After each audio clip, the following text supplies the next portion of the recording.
Pigia simu ndugu yako. Harakisha yeye.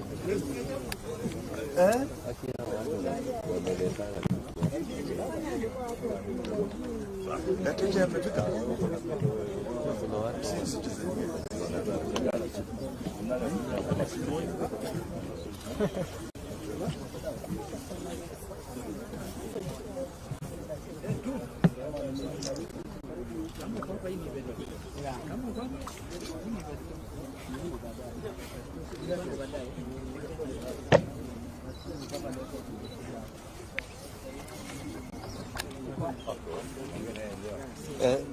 Any luck? Okay.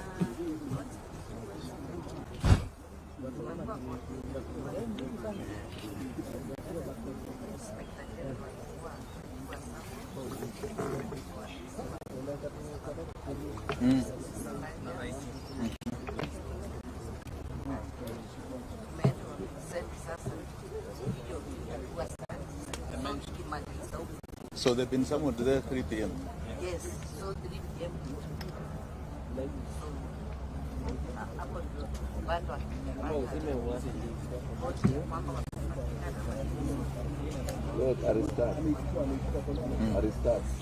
Okay. So who do you think I should introduce here? So what we'll do, we'll ask everybody here to introduce themselves. Okay, are we ready? Yes. Asanteni sana. We want to thank you all for coming, especially the Fourth Estate. This is a very serious moment in our country's history. We are going through probably the worst times of constitutional delinquency we have ever witnessed from a head of state. We have a head of state who has decided that the constitution is irrelevant. We have police officers and so-called armed forces that have decided that our democracy and the tenets for which our forefathers fought for this country have been suspended. There is only God that we recognize that is above us. Everybody else is below the sovereign Kenyan. That is the wish of God. That is the constitution of this land. We have a statement here in relation to the killings and abductions that have been going on in this country ever since the peaceful demonstrations that started in June. Many of us on this table are victims of this. We have families here that have been so devastated by the loss of loved ones, especially young ones. But before I read this statement, I would appreciate your patience in recognition of some of the people who are seated here with me. Some people who are here with me have suffered untold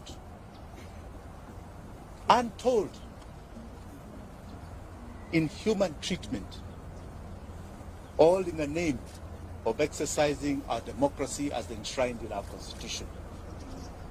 So before I say much, I think Felix, you can ask people to stand up, or we just start from the end there? Sure. Right? Introduce yourselves. Please stand up. Introduce yourself. Hello everyone. My name is Adrian Koch.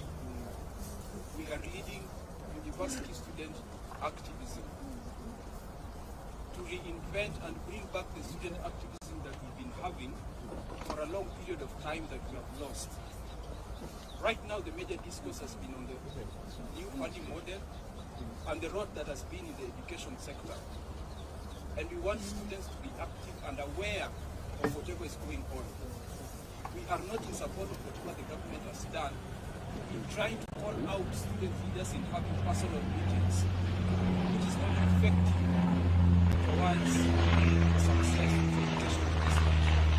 That is why we are looking at students who stand up for the students and majorly for all our individuals who are being threatened, including students themselves, by the anarchism that is being displayed by this government. Thank you. Thank you.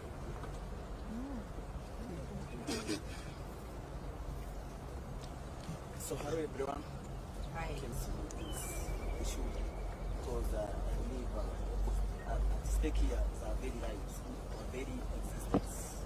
Police are killing people, acting people, and I don't know why it should happen in the media, the social media, about the bodies that were retrieved from Kware, the families of the victims, they are being threatened.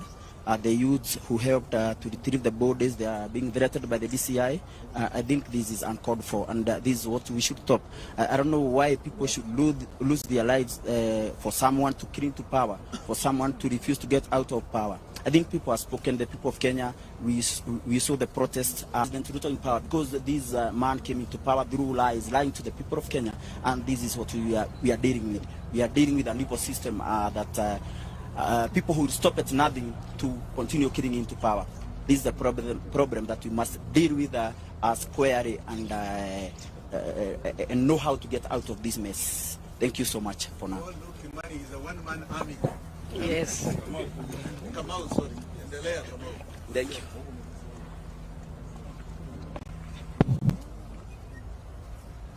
Habari zenu. My name is Florence Kanywa. I'm a social justice activist, and I am the Linda Women League Free Kenya movement. Just to let you know that the 3 persons who were abducted on 19th are members of Free Kenya movement. Bob Jagin being our chairman, and we are really saddened by what happened, and we are here to demand they be brought back to us, dead or alive. Thank you. Good afternoon. Charles Ole Sakei. I'm Charles Ole Sakei from Kajiado County, youth leader from Kajiado. I am here representing Bob's family. I am from Free Kenya movement. We have been on the ground with him, championing for our rights. And the reason we are here today is because someone somewhere has decided kuliwa. Hatusemi walikuwa abducted. Serikali haijatupatia majibu. Leo ikiwa ni siku ya 15 tangu hawa vijana kuchukuliwa na kupotea. Polisi wamedinae kwamba waliwa arrest ama wanawa. Lakini tumekuja tujiulize pia, kama polisi wanasema hawakushika hawa watu ama hawayuko na hawa watu, watuambie nani wako nayo. And I want to ask, itakuwaje kuna milisha inaoperate kwa hii nchi na rais anasema hajui? Anasema hajui kwamba kuna watu wamepotea. The president the other day said that he is not aware.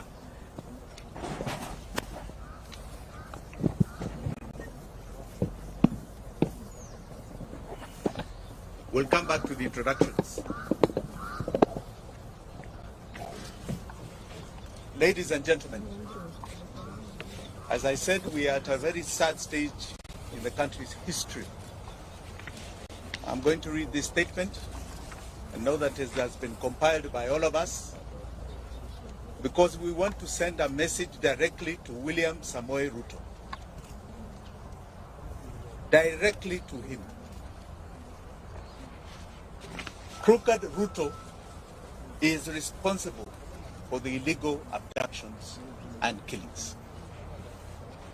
Today, we stand in solidarity and empathy with all the families here and those who did not make it to come for their sons and daughters who have been abducted and have disappeared. It is devastating for a family and friends when a loved one disappears. Yet this is a harsh reality facing Kenya today. I'm very touched by the plight that has been going on, and more so because Wanjigi and the Longman twins came to visit me in Kamkunji after I was illegally arrested by the police, to some of us personally. Your pain is my pain. We are sounding the alarm. We are on the edge of an abyss and moving speedily in the wrong direction. We must wake up and collectively demand for truth, accountability, and justice. Many times it is said that if it happens to one, we keep quiet. It happens to another, we keep quiet. Eventually it will land in each of our doorsteps of so-called terror suspects. We've seen it over the years. But because there is a security team that tells us that it's for our benefit, we keep quiet. Today they have extended it to people who have been peacefully demonstrating in this country. Abductions is becoming a way of life. Extrajudicial killings a way of life. This is not the Kenya. Abductions, enforced disappearances, and extrajudicial killings in Kenya remain a state strategy to spread terror amongst us. The feeling of insecurity and fear it generates is not limited to close relatives of the abducted or the disappeared only. It affects each and every one of us.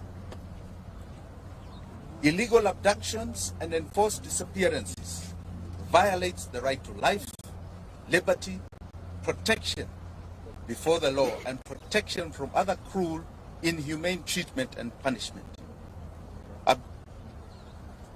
And victims and survivors, like we have here.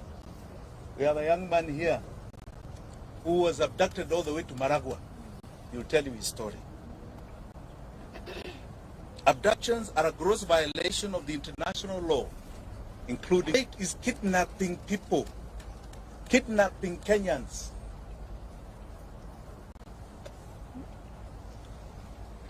They are a crime against humanity. Family and friends of people who have been abducted and disappeared experience slow mental anguish,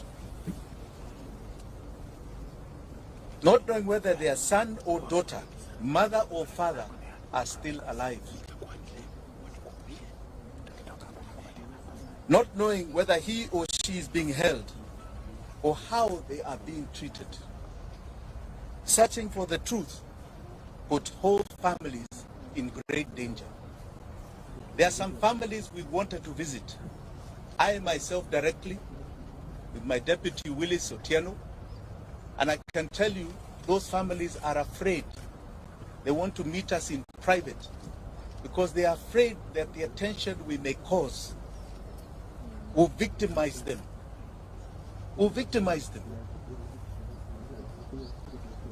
No order or instruction of any public authority, civilian, military, or other, may be invoked to justify a form of abduction, stroke kidnapping, to enforce disappearance. Any person receiving such an order,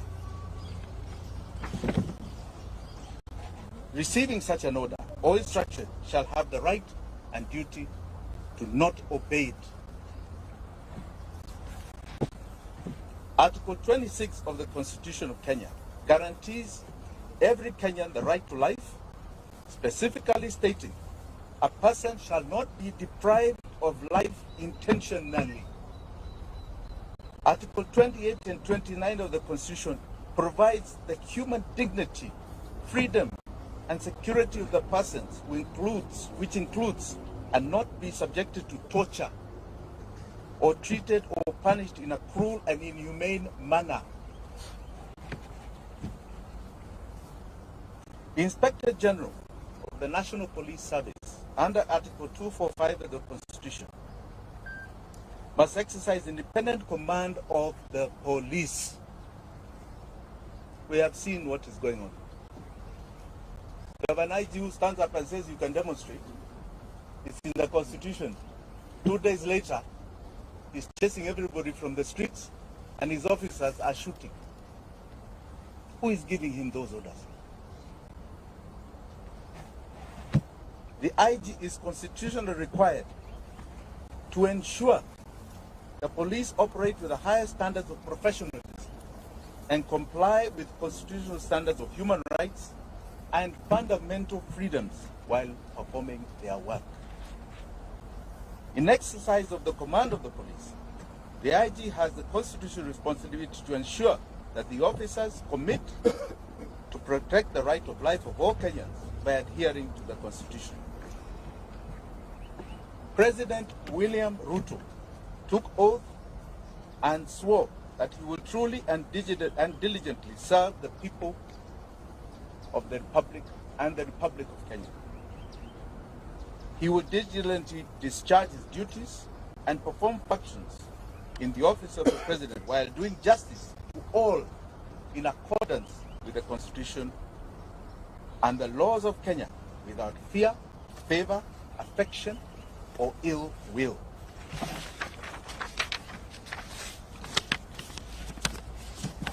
President Ruto, and I say crooked Ruto, the crooked man, took oath and swore to faithfully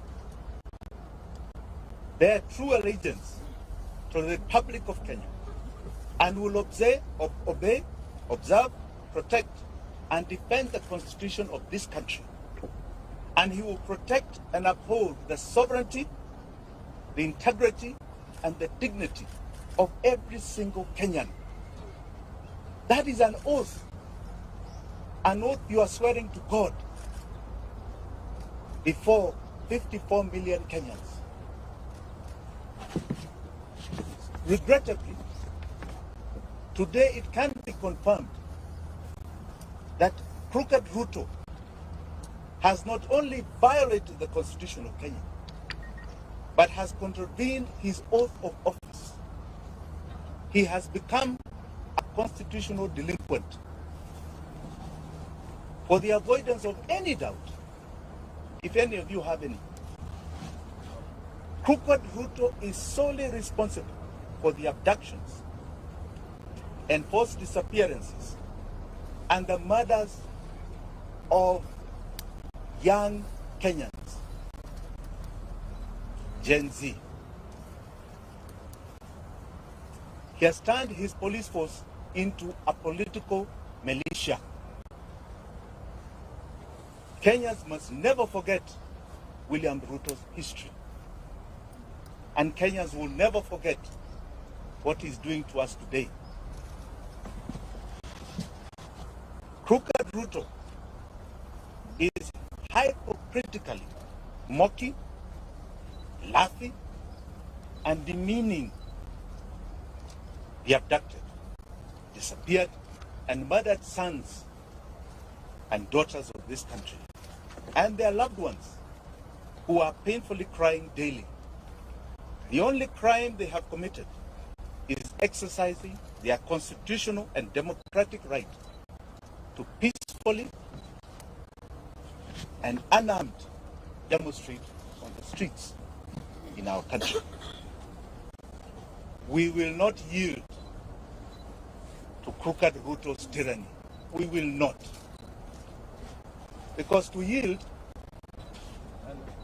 is to advertise to all those that have fought for the democracy that we have today, starting from 1920. We are telling them that we have succumbed to the will of tyranny. William Ruto will not take us there. He is no different. When you look at that man,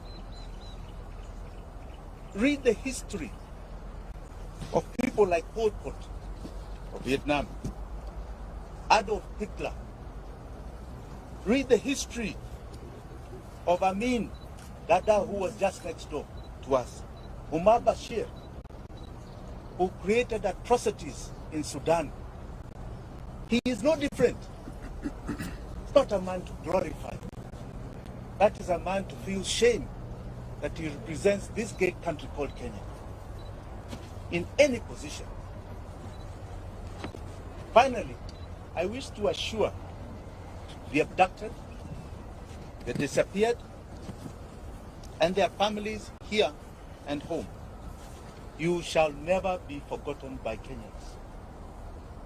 Ruto may forget, may ignore, but we will never forget. You are the true freedom fighters of our time. You are the heroes and heroines of this country.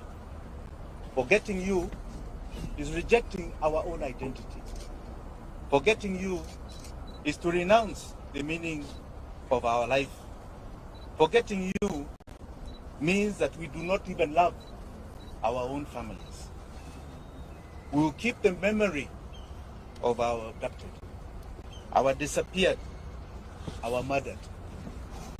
Forgetting them is allowing crooked Ruto to achieve his goal of erasing our loved ones from this earth.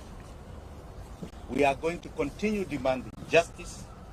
We shall relive their memory as we do. The abducted, the disappeared, the murdered shall live forever in our minds, in our hearts, and etched in the history of this country. Thank you very much. Do you have any questions? Yes. What's your name? My name is Barack from the Eastleigh. The president recently said that he is not aware of any case of abduction, and should there be someone who is aware of such a case, should provide the name to EASTLEIGH. Have you and your team done so? You know, crooked Ruto has a big problem. He seems to be delusional. The information is in public domain. The media has over and over stressed names. Are you telling me he does not listen to the media? He doesn't watch TV like all of us? If he was true to the oath of office that he took, he doesn't wait for people to submit names. He would have already set up an inquiry with the allegations that are already there. He should be informing us what is going on. The only reason he is doing that is because he is the one who is doing it. Okay? Let us not mince our words here. Those are his instructions being obeyed by others. And he will be held to account. The days when people just got away with things are over. The level of accountability Kenyans are demanding, and the world, is at an all-time high. He will not get away with it. Any other question? Yes.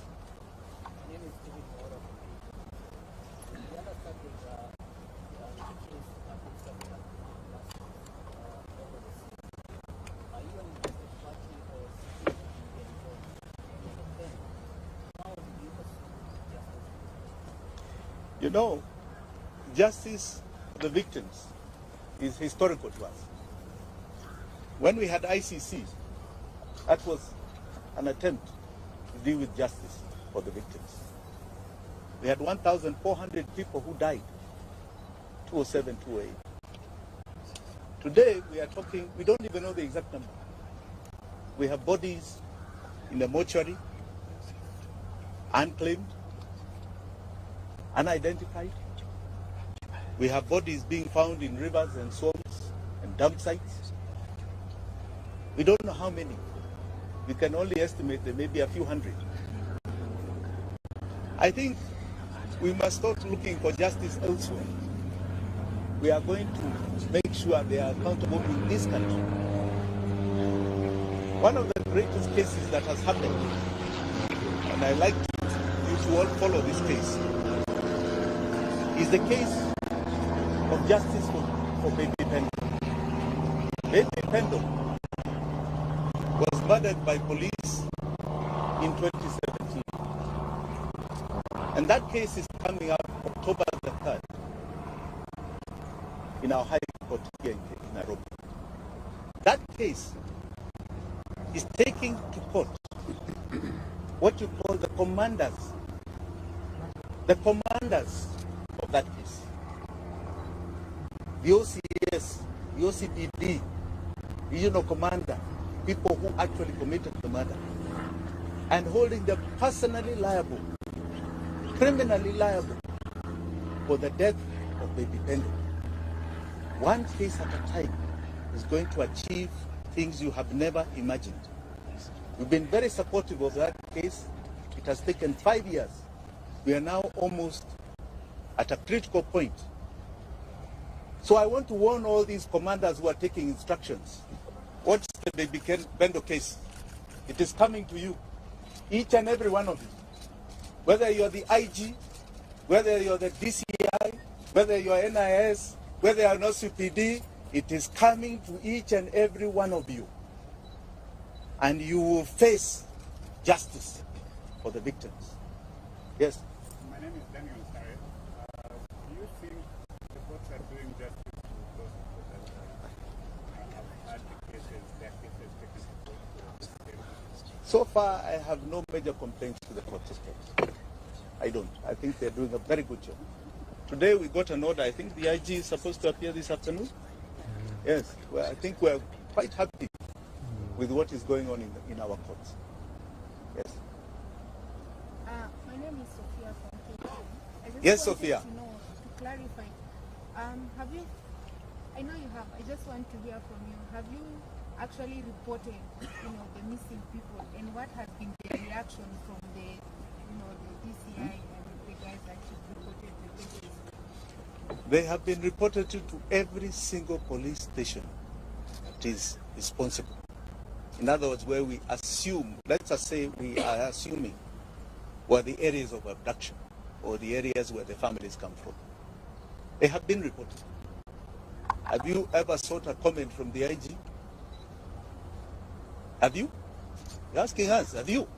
Why are you not seeking comments from those people? They are the abductors. They are being accused every day. I'm here accusing them. Let them stress their defense. Okay? I was just asking if you follow the due diligence. Absolutely, absolutely. But the onus is not on us. The onus is not on us. It has been done. But don't be like them who want to say, oh, nyinyi mufanya report, mufanya. It's not about us. You think people are creating fake bodies and fake missing persons? Let's be sincere. It has been followed. And as you can see, there are people who are living in their own reality. They don't want to acknowledge that there is such a thing. Yes. Yes, Lugu. So far as Jim Wanjigi, how many families have you reached to be able to communicate about the missing persons? How many families? How many are there so far? About 12. About 12. Yes, about 12. But as I told you, we are having very serious challenges because these families are very frightened. And they feel if we draw too much attention to them, they'll be victimized. Even their other children will be victimized. But so I would like to keep it a bit quiet. Yeah? Anything else? Yes.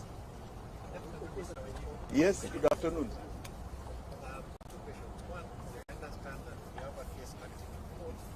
The last time when you had a question, you told the public that your team is doing an assessment and very soon you will let the person know how much damage was for the police officer who read it. Two, you mentioned that everything is in cloud, and that's why you're confident enough that there were some items that were planted in your favor. This part of the evidence you will present before the courts to inquire or satisfy the judges with the evidence? Thank you. Thank you for that question. You know, I didn't call this for myself. I was here to talk about others. Kesi yangu itakuja. And I want to assure you, as I assured you then, it will be a shocker case. Okay? A shocker case. But I'm not here today to talk about that. I'll come to me Today, I am here. All right? There are people who are not here, who have not only died, others have been abducted. We don't know whether they are dead or alive. I think that's really the concern. Mimi niko hapa, niko hai, niko sawa. My family wako hai. Sindio? So we'll come to that. Yeah. Sorry, last question. Yes. We know some of the people that were abducted, they are bonding wanategemewa kama watu kwa familia zao. I mean, you as My friend, why are you asking me of private arrangements? Sio hapana kitu ya public. Asking, kuna watu wengine ambao wanasema kitu. Any other question? Yes, ndugu yangu. From? Sorry.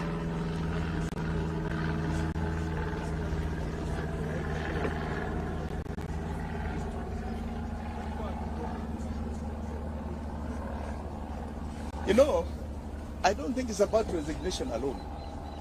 These are people who should be criminals before a court. They have completely decided the law is irrelevant. And whether they resign today and you put others tomorrow, it makes no difference. The key thing is that they need to be seen in a court of law answering for the injustice that they are committing. That's an attempt at stopping continual abuse of the law by the police. We need to see an IG in court. We need to see a DCI in court. We need to see OCPDs and OCSs in court. That is what we need. There was a young man who was shot some time ago called Rex Masai. Rex Masai. That was the first one that was brought to our faces. Okay? We have had how many stories for the last 3 months? Including from these agencies, what is it called? Yes. Really. We are talking about young men's lives here. Young girls' lives. I don't think it's a matter of resignation. Yeah. Do you feel like justice is going to ever be done? Absolutely. And do you have hope for the Kenyan? Absolutely. In fact, most Kenyans feel very hopeful. Any of these criminals who are perpetuating injustice will see that court of law. One day, that I assure you, this is not going to continue happening in this country. what is the time limit that is giving the government to be able to produce the people, and what is the plan?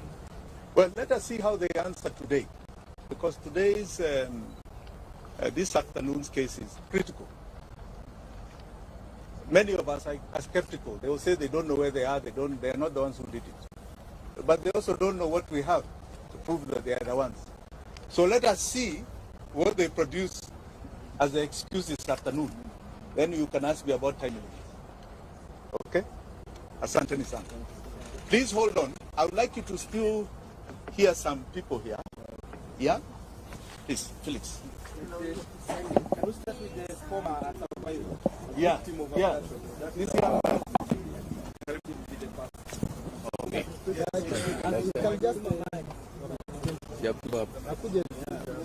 Exchange that. Down with extrajudicial killings, down. Down. Down. Viva.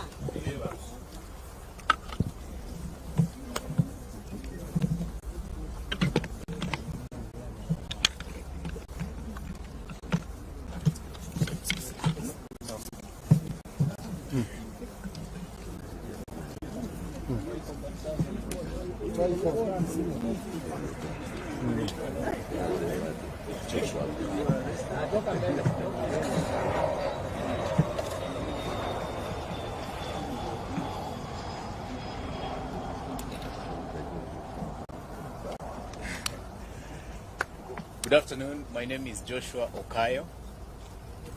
I am a student undertaking my advocates training program at the Kenya School of Law, and also the president of the Student Governing Council at that institution.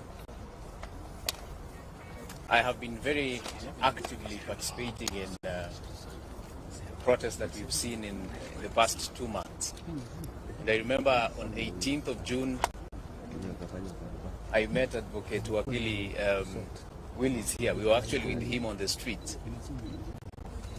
And it appears to me that this was history writing itself. I got abducted on 26th of June and was released, or rather when I realized that I was released, that was 28th of June. Because I found myself at the bank of Maragua River in Murang'a.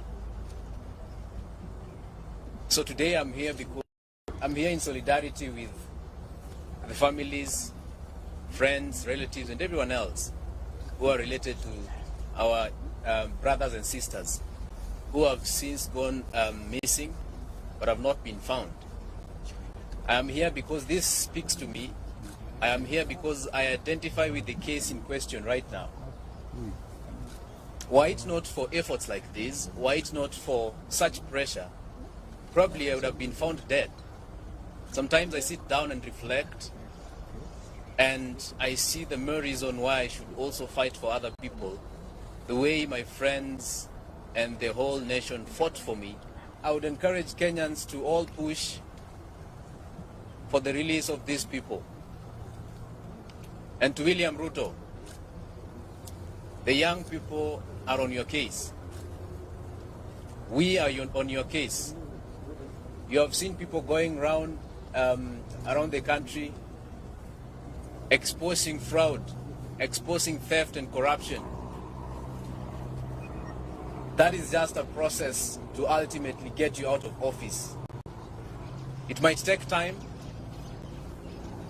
It might be slow. But I can promise you, ultimately, the voices of the people of Kenya shall reign supreme. I want to say Paul to the families, because I know how this affects families. Family members, they could do nothing. The problem is that we have a generation that believes we are very powerless to the extent that a president cannot be called by name. We have to change our view, and we have to avoid this self-aggrandizement that has been, the impression of self-importance that has been sold to us, and we have to call.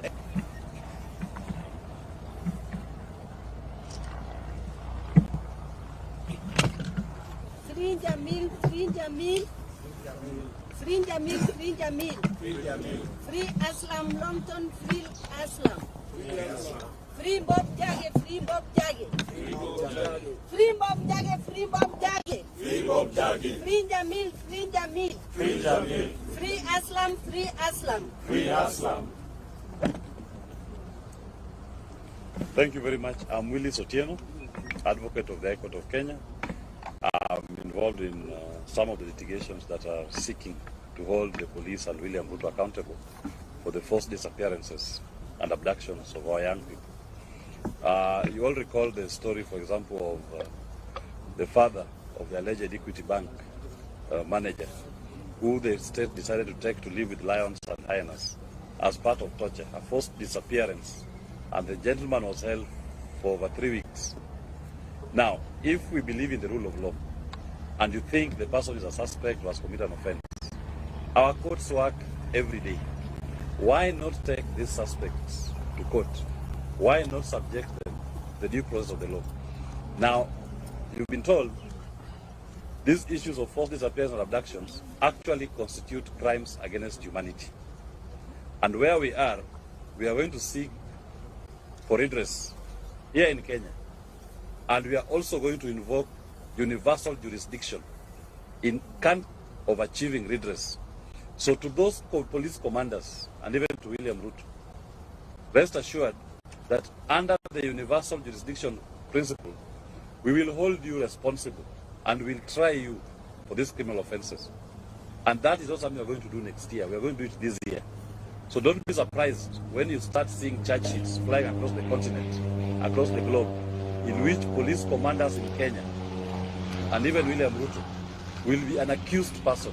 Those fake charges they register in Kenya against innocent Kenyans who are exercising their rights under the Constitution, we are going to have genuine charges registered against them in their names in Kenya and abroad. They must answer to these crimes against humanity that are being committed against our people. And there's an active team of lawyers who are doing this, and they are not relenting. We've collected enough evidence that has made the threshold for universal jurisdiction to be invoked. Thank you.